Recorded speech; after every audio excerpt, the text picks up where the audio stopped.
everybody, welcome back to the Monkey Barrel Comedy Chat Show. We are back. It's another episode and we have a wonderful guest for this week. It's the wonderful Rachel Fairburn. How are you? I'm all right. Thanks for having me. Oh, thanks a lot for coming along. Pleasure. I like it, innit? It's lovely. Thank we you. always expect to be like, whoa, at the start. And we slowly learned 45 episodes in, that's not people's vibe. People on the couch are usually like, hello. Hi. Yeah.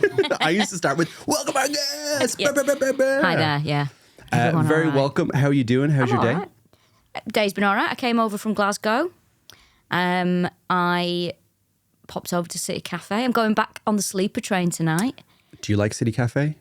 Can I interject? It's all right. It's all right. I think it's okay. There's a guy on the internet Yeah. called Beard Meets Food. Okay. That sounds disgusting, It is actually. vile, Yeah. all right? He speed eats food, and there's lots of people that speed eat on the internet, on YouTube, Okay. and they do a good job of eating it, but also keeping clean. This guy, not at all. I'm calling you out, Beard Meets Food. He is disgusting. Not only does it get in his beard, No, this is making me but he ill, man. has a glass like this that goes from being a perfectly clean glass to being the most grease-covered thing. He has to change it multiple times, and it makes me so unwell.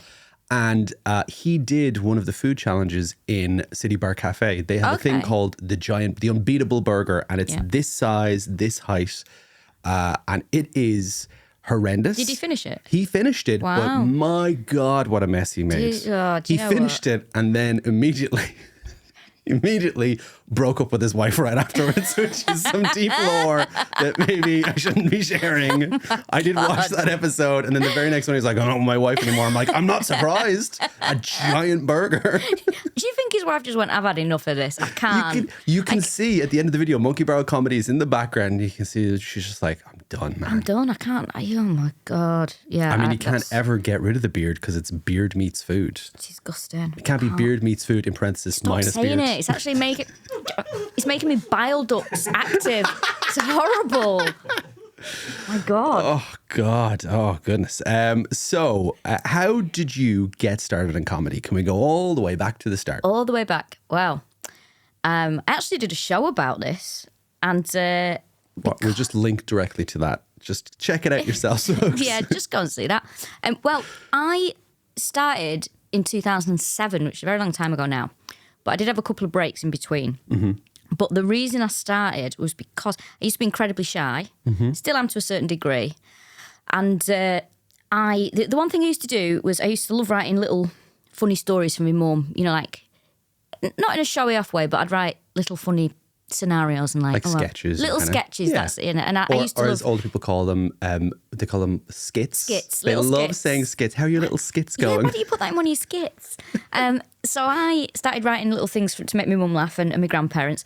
And then, honestly, I was so shy. Like, I didn't, at school, where I was sort of, I had my friends, but I just was like, oh, I don't want to speak to anybody. I think, this is the thing now, it's like now they call it selective mutism, which means that you know what you're doing, really. Like, Yeah. it's like, but it's like you physically can't talk to people. So it's almost you don't want to interact and I can't get in trouble if I don't say anything. I can't just so embarrass or anything. socially anxious. It was insane. So I did that. I did little sketches and stuff like that. Left school at 16, went into the world of work, and got a little bit more confident. And then my mum used to say to me, "Oh, you should do stand up." And I used to think, "Is this woman mental?"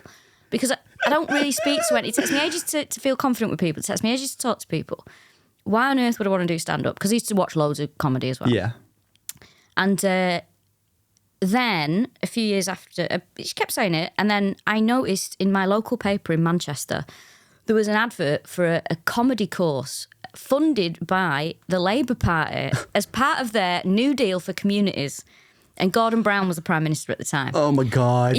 So I, in a sort of very rare, like, moment of, I'm going to do something. Because I was working at a tourist information centre at the time. Because I worked in a shoe shop, I'd worked in a shoe shop, worked in a clothes shop, and then I worked in tourist information. And I'd not been to college or university or anything, so I thought, right, I'm going to do this. Yeah. So I rang it up, and they were like, oh, brilliant. Come and start the course. It starts next week at the National Squash Centre, which was next door to what is now the Etihad Stadium. Wow. Yes. Okay. So the National Squash Centre every Tuesday for I think it was like a couple of months. And it was run by a chap who used to be a comedy agent called Ashley Baroda and Seymour Mace. Yeah. The Geordie comedian. There's a good name. Yeah, because Seymour lived in Manchester at the time. And every week we did a different challenge. And I will be honest with you that there were some interesting people that came through that course. Some people you just came through it sort of quite transient. Some people you just see once. And there was me and about 6 others that finished the course from the start of it. And it was the first time in my life that I'd ever stuck to something that I was like, oh, I think I like this. That's amazing. But there was one guy who just came to the course one week, and I can't remember which week it was. And all he spoke about was how he'd been caught drink driving. And he just constantly spoke about it. And so it'd be a question like, any questions about what might happen if a heckler heckles you?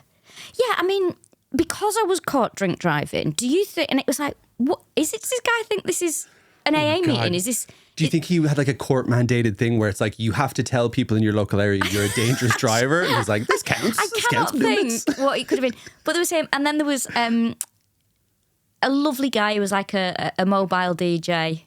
Oh, wow. And I mean, you rarely get stationary DJs. Yeah, well, he used to sort of, he did a few gigs after it, but I did my first gig before the end of the course because, you do like a little You do like showcase. a big showcase at the end where the people that, I guess the 6 people that completed it. Exactly, yeah. And I thought to myself, if I don't do a gig before this, I'll never do it. So I went and did the Gong show at the Comedy Store.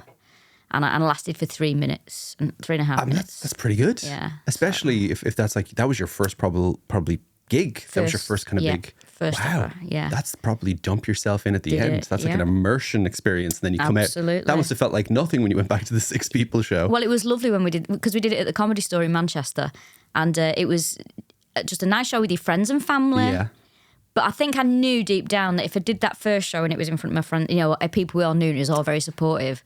It wouldn't feel like I thought the next time I went out, if I did it, I thought, I might be in for a shock. So let's do it one where nobody knows me first. I think that's what I did with my first one ever. Yeah. I was like 17 or 18. I was like, I want to do my first ever one that's just not friends or family. No one knows, just to kind of dump in and see. Because if I bring friends, I've seen people years later who will do their first gig with their friends or family and will be really supportive. Yeah. Or it'll be an event where it's like at the end of a course and then they see, no one tells them like, okay, it's going to be rough after this. There's going to be people who don't want you to do well or aren't invested in you being happy, and they're going to make you feel like garbage. And also I think when you start out as well, you are going to meet, especially when you start on the sort of, open mic sort of circuit and you're doing sort of gong shows and stuff like that, you're going to meet other people who are doing stand-up, and not everyone is that nice. You're going to meet some absolute nutters. Yeah. Like when you start out, of course, as you go along, you find your little group, you find the crazies sort of fall by the wayside, don't they? Yeah, they do. But, once you start to get better gigs and you're a bit more like, oh, right, okay, oh, this is a proper gig, right. So you start to meet very peculiar people. That's what I thought. And I was like, is everyone mad? It's like, oh no, this is just the open mic circuit. Yeah. And then when you start doing comedy proper clubs, you start pro to be gigs. Like, oh, right. You're like, oh, those people are like... They're the YouTube comments section, and this is a printed book. Those people are hurting. Yeah. And these people are a bit better. Yeah. You're doing this to get somewhere else, to learn the skills. Yes. And they're just like... They're like people who just love taking courses. They're not doing it to get work or anything. Absolutely. That's what I love. The fact that your mum put you towards that is incredible. Because I mean, I don't think we've had any other comedian where their parent has been. I think everyone's parents are usually like, you? Funny? Yeah, it's with that. That's incredible. The complete opposite for me. Like, no one in my family is sort of not a sort of. No one's a show off, if that makes sense. Like everyone's quite like. I mean, like you'd get told stop showing off. We're all very sort of, don't draw attention to yourself. Don't show off. I mean, it's not worked out that way. I've sort of gone the opposite, haven't I? But very sort of people who keep themselves to themselves, which now makes them sound sinister. How do I put it? No, I like people who keep themselves to themselves. It's Yeah, fine. just Very quiet. Quiet people. Yeah, he was ever so quiet. People who are just trying to figure out, like people who will try everything. There is genuinely people who will just try everything, and you talk to them like, oh, I've done piano, I've done this, I've done abseiling, I've done orienteering, I've done stand-up comedy, and they just try all these different things. So my family are very sort of, normal. They're not like, it's not like I could go, oh yeah, my dad's a musician, and there's none of that. And I've never had it where like my grandma was really supportive of me doing stand up. In fact, she came to the Comedy Store to my first gig, so I'm pretty sure my gran at the time, she was like 92 at the time. Yeah. So I think she's probably the oldest person who's ever been in the Manchester Comedy Store. That's amazing. That's my thought on that. But no, all really supportive. My mum's still really supportive. I would say actually my mum is probably more of a comedy fan than I am. She really enjoys comedy. So she's just like, give me some free tickets. Yeah, Start get me getting some into free comedy. tickets, please. Yeah, that's really good. None of my family have ever seen me do comedy for all these years. They've seen me do it on TV in Ireland, but I remember there was a show and I had like a sketch in it, and then I had some stand up in it, and I remember writing them up to check in, and they went, "Is that it? Is there not more?" I was like, It's a 30-minute show, and I was in it for 12 minutes. That's a significant amount of the show. You dragged us out for this. For but they didn't get dragged out. They were in their living room watching it on TV, and I was like, "Oh, it was actually on TV." It was on TV, and they watched it. I went, "Is that it?" I thought you were going to be the whole thing. There was other people, and I was like, "Of course, what? Oh. What?" Hey, I can tell you, we're talking about like families. Here's a great story that has happened since. So we've been on a little bit of a break from the podcast. Here's a crazy story that we'll enjoy. That gives you an insight into my family. And they all think they're very funny. And I don't know if that's true. Yep. But they're odd. Okay. My sister rang up my mother and said, "Mum, I'm after winning the lottery." And my mother went, "What? Oh my God, what? How much?" She goes, €250,000. And my mum's like, oh my God, what? That's incredible. She goes, yeah, €250,000 in a syndicate with 34 other people. Oh. So I get €6,000. Oh. And my mother's like, are you fucking brain dead? What kind of a way is that to tell me? And she's like, oh, you're not happy for me? She's like, no, of course I'm happy for you. But say I got €6,000 on...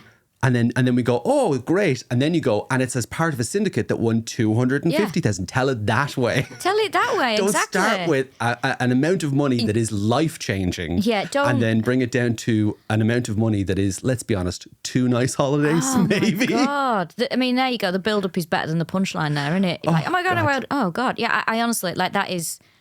That also would ruin my life, I think, if I won as part of a syndicate. I couldn't be in a syndicate.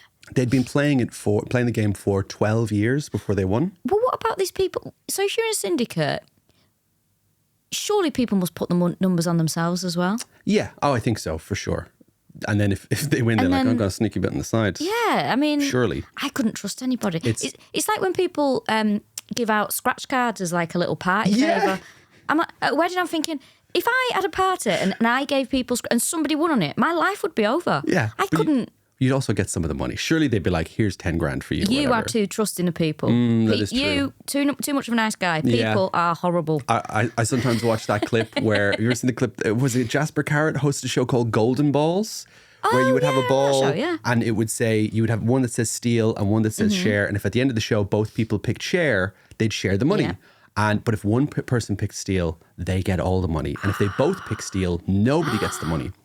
And it comes to the end of the episode and the guy's like, look, I've had a lovely time. I want to send my kids to college. This half of the money is more than enough for me. You said what you wanted to do. You could take that. So I'm really not going to. And she's like, of course not. Let's just do this. And he goes, okay, let's do this. And he opens it and it says share. And she opens it and it says steal. And her face is like this. She goes, and she looks at the audience. Everyone's booing her. And he's just like, I can't believe you've done this. Wow. Like, it's disgusting. It's horrendous. That's brutal, isn't it? There's another clip of it that's insane where a guy says, there's 2 guys and one guy's like, I just want you to know I'm going to steal. And the guy goes, what? And he goes, I just want you to know I'm going to steal. And the other guy's like, why would you steal? And he goes, I'm just letting you know I'm picking steal, but I'm going to give you half of the money. And he's like, well, then just pick share. And he goes, I'm not picking share. I'm picking steal, but I will give you half the money. So I want you to pick share.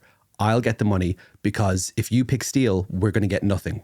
I'm picking steel. And he's like, why are you being like this? He's like, I'm picking steel. That's the way it is. I will give you half the money. And the guy goes, one idiot, fine. And so he opens it and it says share. And then the other guy opens it and it also says share.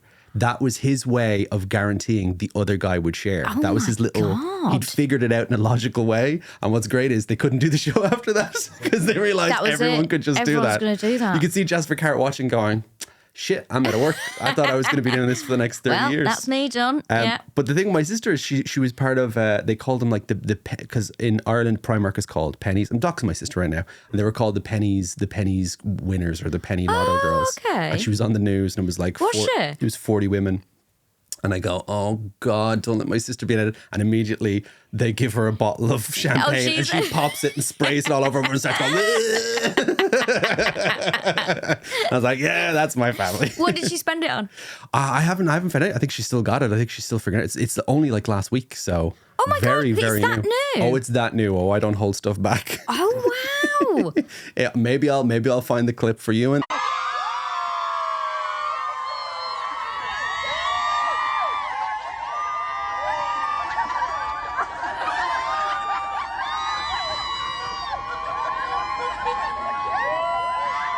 or maybe I'll pretend I can't find it. Oh no, where was the clip? It's not here. Oh well. How exciting.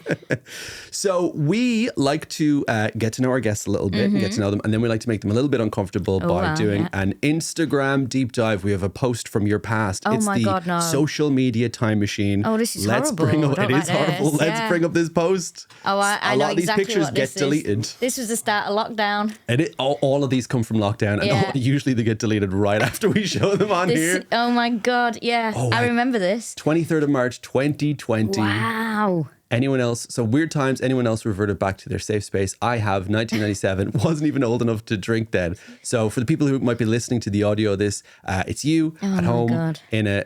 You're doing like a Liam Gallagher kind of pose. I'm doing a Liam Gallagher pose. And can I just say, I've got Nike trainers on and an Adidas jacket, and you can tell that's lockdown because there's no way on God's earth you would see me out in the street in Adidas and Nike.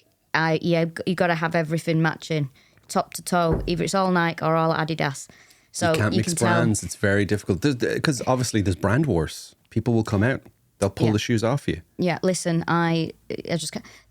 This post. So this is at my boyfriend's parents' house. I remember this being taken. I think this was like 3 days into lockdown, wasn't it? Yeah, 23rd of March. Because I remember I did like my last show in Glasgow, and on the way home they were closing up. Like the hotel was like, "You've got to leave," because we're shutting up shop for the rest of the. I was coming back from.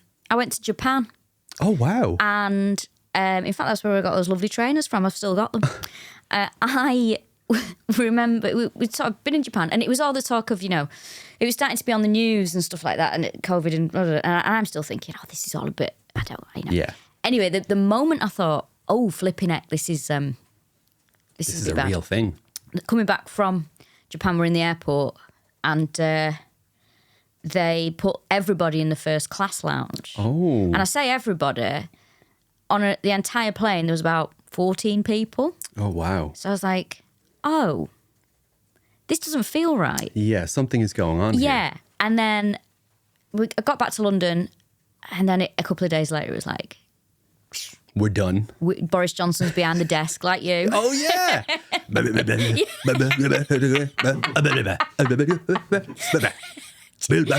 That is excellent. Thank you. I really enjoyed that.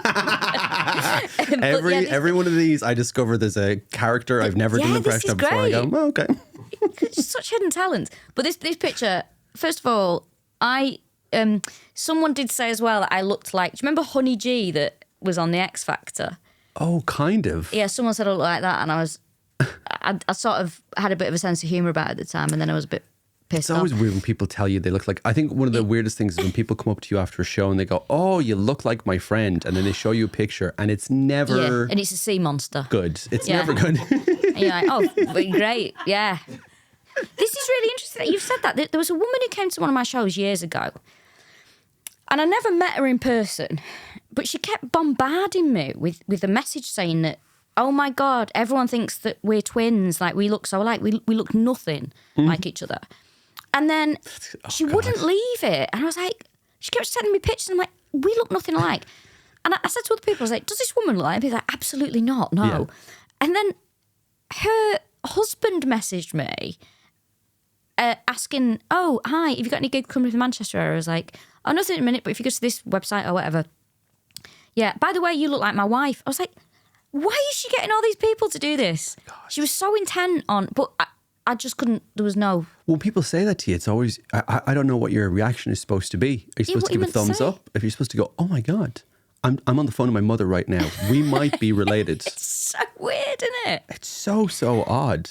I mean, it's very rare. I know very recently there was a podcast with someone who was mentioned on the podcast before by John Hastings. What's his name? Oh God, American guy on the Deal or No Deal.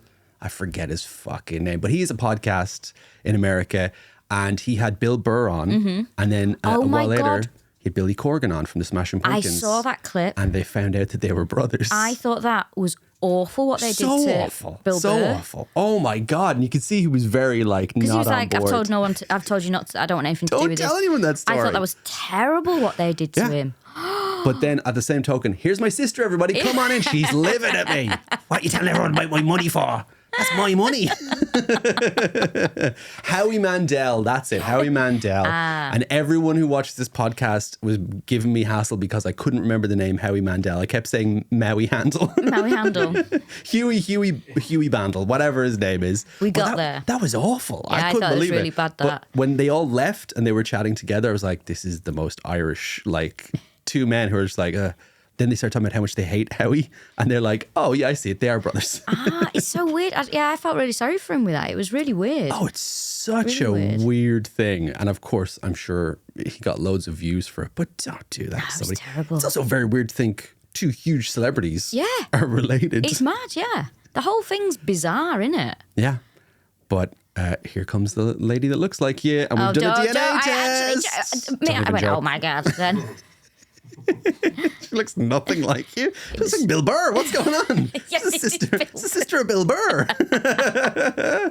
Okay, so did you get through lockdown all right? Like where were you? I went to my boyfriend's family in Lincolnshire, and they sort of live in the countryside, so. Oh, that's way better. It was, you know, the whole thing now with hindsight, you just go, that was weird. It was weird. And like you were saying, it was so weird how it went from, this is not even a thing. Because it started kind of murmurs in December, but it was really January where they were talking about it. And we were like, nah, it's not going to be a thing. And then suddenly it was everywhere and omnipresent. And then that picture, I think I was just like, oh, this will all blow over. Yeah. I think everyone's overreacting. And then I was like, oh, okay. And I remember exactly where I was then. Because you had to quarantine.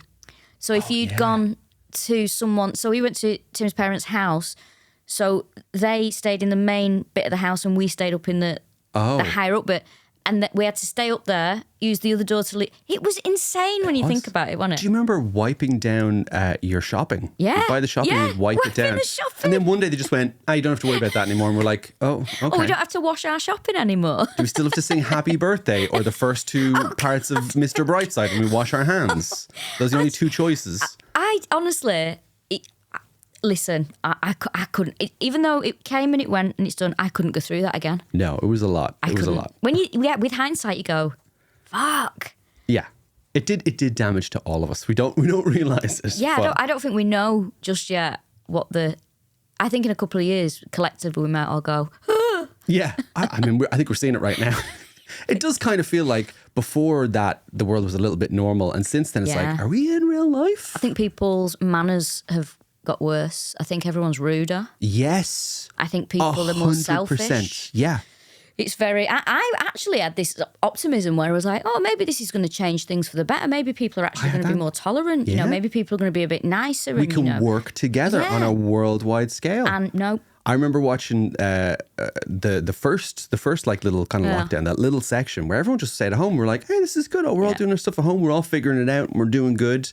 And I remember watching you'd watch horror movies where there's a zombie apocalypse or something and society would collapse. And I was like, those movies aren't going to be good anymore because look, we all just work together and we're all just chill and we're all fine. And then the second lockdown came and people were like, let me out to get my hair cut. And I was like, oh, it would be even worse. It was terrible. People would be like, I want to keep my zombie family in my house. Yeah, honestly, it's sort of, I just don't think not in our lifetime will we recover from it. No, and people talk about big events in history, not mentioning any. Yeah. But there's this is one that there's going to be a generational divide where people who were born after this won't ever understand it. Yes, very true. It's going to be very weird. It is going to be we're weird. We're going to be hearing comedians in 20 years going, this fucker was born after the pandemic. He doesn't know lockdown. He doesn't have the mental damage of that. God, I hope I'm out of this game by then. God, yeah. I can't cope with that. No, thank you. I can't deal with that. No, thank you. No, thank you. Okay, we have some wonderful questions for you from our previous guest, which was Ryan Cullen. Okay, interested to see what Ryan's going to ask. Yeah, I mean, you've certainly got a person sending them in. So Ryan sent in 3 questions for us. Let's check them out right now. Hello, Rachel. I hope you're enjoying the podcast as much as I did. I've got 3 questions for you. Since I loved your comedian DJ battles and stuff like that during the Fringe, what stand-up comedian you've not had on doing it do you think would make a brilliant DJ? Just even a slight suspicion. And also, what musician/DJ, I'll put in musician to make it easier, do you think would make a brilliant stand-up comedian? Question number 2. Sub-questions. What would you rather disappear? All trains and cars to disappear, or would you prefer all boats and planes to disappear? And number 3, if nobody was to find out and you had to choose one nation to be obliterated, who would you choose? Oh my God, I can't answer that question. I feel like Ryan buried the lead there with I'm going to ask 2 really normal questions and then a Ryan Cullen question at the end. I was expecting Ryan to just be very flippant about that. It's like, what's your favorite color? Have you ever eaten a banana? That kind of thing. But he really thought about that. That's Ryan. He likes to throw you off sometimes. I mentioned on the podcast with Ryan, we were doing these videos in Ireland where they would like get Irish comedians to react to stuff, and they brought us in to react to the show Gossip Girl and Desperate Housewives. I'd never seen them. And I sit down and Ryan looks at me and goes, I'm a huge fan. And I thought he was joking. And he knew every character. He knew every storyline. And I couldn't figure it out. And I eventually figured out that they would show those shows on RT, the Irish version of BBC. They would show them at like 2 a.m. or 3 a.m. And he would come in stinking drunk. On a night out, and he would collapse in front of the couch and watch them. I was like, of course, that's how you watch them. Perfect. So Ryan's first question. Firstly, thank you, Ryan. If you're enjoying the podcast, please give Ryan Cullen a follow online. He's doing lots of shows around. But Ryan's question number 1 was, what stand-up comedian who we've not had on would you think would make a brilliant DJ on DJ Battles?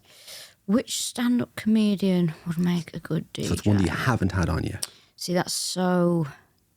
Paul McCaffrey. Paul McCaffrey? Paul McCaffrey. I mean... good friend of mine. Extensive record collection. Yeah? Very knowledgeable about music. But even the vibe, I think, would be perfect. He's got, very good with audiences, very good with crowds. And I mean, that's what a DJ needs. He's got a bit of swagger. Yeah. Paul McCaffrey. DJs are just host comedians without the clap your hands if you're in a relationship or whatever. And also, he would take no messing. If someone asked for a request, he'd be like, no, absolutely not. So Paul McCaffrey, hands down. Okay, that's a good one. Yeah. And then this sub question that he gave us, which is very cheeky to ask an extra one, was what musician/DJ would make a brilliant stand-up comedian? Easy, and I've said this before, Noel Gallagher. Noel Gallagher? Noel Gallagher would be such a good stand-up comedian. He's so funny. Yeah.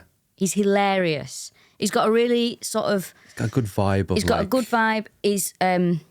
You're not expecting him to say anything funny, which I think is a really great thing for a comedian. And he always does. When he says it, you're like, oh, that's nailed And I know that I'm biased because I'm a huge Oasis fan and I'm obsessed with them and it's all I think about all day. But Noel Gallagher, I've said this before, he could definitely be a stand-up comedian. Yeah. He's got that... he's smart, he's easily irritated. Yeah. And he has like his own perspective on things that he wants you to understand. And I think that's a very comedian thing. Like, I see the world this way and I need you to understand why I see it that way, which is great. That's just his material. I always imagine him going out going, give me a cheer if you've got a brother. I imagine that would be quite good.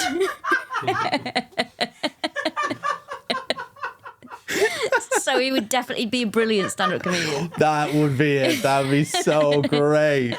Oh, let me tell you about mine. Like, we don't know. Oh my God, that's amazing. Perfect. God, Perfect, isn't it? I'm just imagining now doing a Fringe poster just like... Yeah, exactly. I want it. I want it to happen so much. Forget the reunion. Get him on at Monkey Barrel 1. Yeah. For the Fringe. Poster is him holding a microphone, but next to him is his brother in his jacket facing away. So he doesn't have to be in it, but he's going to be a part of it. What would he call the show? Oh, God. Don't Look Back in Anger. Yes, because his brother's looking away. Yeah, there you go. Fucking great. Yeah, perfect. Get him on the phone. Don't Look Back in Laughter would be awful. Please don't do that. Don't Look Back in Laughter. Oh, God. God. God. Look, I'm thinking about this too much now. I know. Now I'm right, just thinking of puns. What's the funny story? Yeah. Morning Glory. No. Terrible. This is terrible. Next question. What was it? No, I can't stop thinking of them now. Yeah, well, we're going to have to move on because this is me now. That's what I was thinking about all day. Question number 2 was, what would you rather disappear? All trains and cars or all boats and planes? So it's 2 or 2. God, why is that so hard? It is interesting because like all trains and cars means you are destroying the travel within a country, but boats and planes means it's now incredibly difficult to get outside of a country. So you're either stranding people. Sometimes I feel like I'm trapped on this island. Like I feel sometimes I'm like, I'm trapped here and it's horrible. Like I've never known. Why it's very hard for a bunch of people that took over the world and meddled in other countries' affairs. We're not very welcome everywhere else, are we? I'm Irish. I haven't heard about that. Have you not heard about it? we didn't really get to go. We don't really. It's like for all we did. Nobody really wants us, do they? Like we can't go and live in America or anything like that. It's like you've been thrown out of a pub and you're trying to come back the next night, and already the bouncer's going to be like, "Well, look who it is." Yeah, it's you again, is it? No more stealing the ashtrays or the natural resources, please. So I think, God, I'm going to say trains and cars because trains are the bane of my life. I passed my driving test 14 years ago and I've only recently just had a few refresher lessons and boy oh boy I'm bad. I think it's mad that I can actually legally hire a car and get in it and drive. The fact that I can do that after not driving for so long blows my mind. There is certain points that, like, as an adult where you're like, I shouldn't be allowed to do this. Yeah, this should be illegal, is what I'm Someone thinking. should have stepped in and went, I don't think this is a good idea. Yeah, what they should say is, you've not driven since you passed your test, you're not getting in a car, you've got to do your test again. Like when they do that with the elderly, like, take your licence off you. A 90-year-old woman, a 90-year-old woman would be better at driving than I am at the moment. Because they've been driving for all those years and probably never stopped driving. Yeah. So I've had a few refresher lessons, and to be honest with you, oh God, it's boring. This is the problem. I find it boring, which is not ideal, is it? But I'm going to try an automatic instead. Oh, that could be different. I haven't got time to change gear. So trains, Let though. the little people do that. Let them struggle. Trains, though, bane of my life. Yeah. But then again, I am going on the sleeper train tonight, which I absolutely love. Are you? That's amazing. How is it? Have you been up before? I've been on it a couple of times. I love it. I've done it. Imagine that. I've got a little cabin. Yeah. Because it's actually cheaper than getting a hotel and the train. So you can combine the two, save a bit of money. But I've been on it before, but I did do it once in a seat and I was like, never again. Yeah. I've watched YouTube videos, people doing the Caledonian Sleeper, and there is one where it's like a little cabin and there's like 4 seats, but one of them is literally the toilet with the seat down. Just never, just in the general seating area, no, you can't. I can't do it ever again. But looking forward to it. It's such a hard question, but I am going to say I might change my mind. Do you know what? I'm going to get rid of the planes and the buses. Trains and boats. The boats. No, trains and cars? Trains and cars. No, boats and planes. Boats and because planes. I love boats and I hate flying. So they're just going to have to go.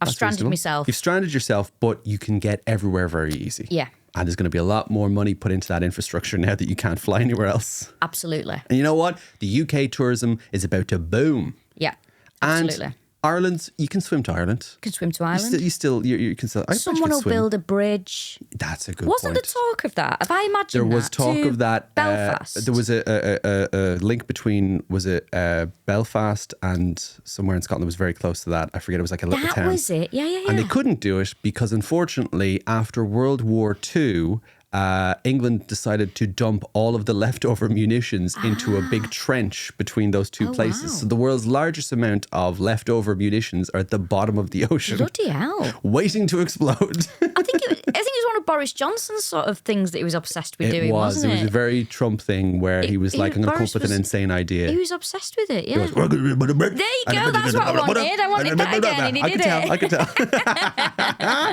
Okay, question number 3 was, if nobody were to find out and you had to choose one nation to be obliterated, who would you choose? Thanks a lot, Ryan. Lovely to have you on the It's podcast. absolutely Always great, good vibes. No way on God's earth I'm answering this question. Not a fucking chance. I will give you a suggestion. There is a guy who bought like a platform. It used to be like an old research platform that's out in the middle of the Atlantic Ocean. okay, yeah. He bought that and he has turned it, or tried at least to turn it, into a nation. He has his own currency. He has people living there full time. He has tried to get part of the EU through it. But you could obliterate that and it would probably only be like one guy. Okay. Listen, I'm going to go off somewhere. And I will that say, a guy deciding to live in the middle of the ocean away from everybody, what's he hiding? What's going on? Yeah, That's not a what's he great hiding? guy. Okay, I'm going to go off somewhere that I've been that I hate. Oh. And if I went back, maybe I'd enjoy it a bit more. But I went to Switzerland. I fucking hated it. I did a gig there and I so hated nice. it. I hated it. I don't care. I hated it. They're neutral on everything. I just hated every second of it. I found it really boring. I don't know what it was. I did just everything. And I did have to go with another comedian, and they were sort of rubbing me up the wrong way. So I think it was that. Could have been that as well. I can't get rid of Switzerland. You're gonna lose the chocolate. You're gonna lose the cuckoo clocks. You're gonna lose the Yeah, do you know penknives. what? I think it's a me problem that I'm going to go back to Switzerland and fall in love with it again. Or for the first time. Well, what you're saying is you would obliterate Switzerland, but you're open to having a democratic meeting with their Yeah. people and trying to decide if you can Yeah. de-escalate tensions between the two of you. Yeah, exactly. That's it. I want to try again. Yeah. So you're putting Switzerland, you're on notice, but hopefully Yeah. we can have a meeting together and you can figure it out. Absolutely. There we go. We got there. We answered We the got question. there. We did. Thank you, Ryan Cullen. Thank you very much for our questions. So we've come to the final section of the show. I think Yes. everyone's favorite section of the show. This is the game section of the show, Ooh. where we play a game and we talk about icks. This is the part of the show that I came up with the name for. No one likes it. It's Big Ick Energy, everybody. We have a bunch of I cards like here. that. So I'm going to scroll through these and you're going to say stop when you Okay. want. So Stop. okay, and then do it again. Well, hold on, mix them up and then we'll do it again. Okay. Okay. Stop. Oh, okay. So you've got 2 cards there. Okay. Do I You've take got, these? 4 different things. Actually, no, sorry. One is for me. I'm even forgetting how the rule works for me. So I will take this one. You take that one. So you've got 2 options there of icks. I have 2 options of icks here. Okay. And we're going to discuss both of them. But one of them you're going to pick and we're going to see which one our wonderful producer Claire and Ewan Yes. would think is the biggest ick. We're trying to Okay. guess which ick they'd go for. So if you have one that you like, save that and tell us the other one first. Okay. Imagining them taking a selfie and thinking, yep, that's the one. That's good. That's not the one you're picking? That's No, good. I don't mind that. You don't mind that? Okay. All right. I got a shit card, man. They call dogs doggos. I want to say, I bet Ewan loves that and I bet Claire loves that. Genuinely hate that.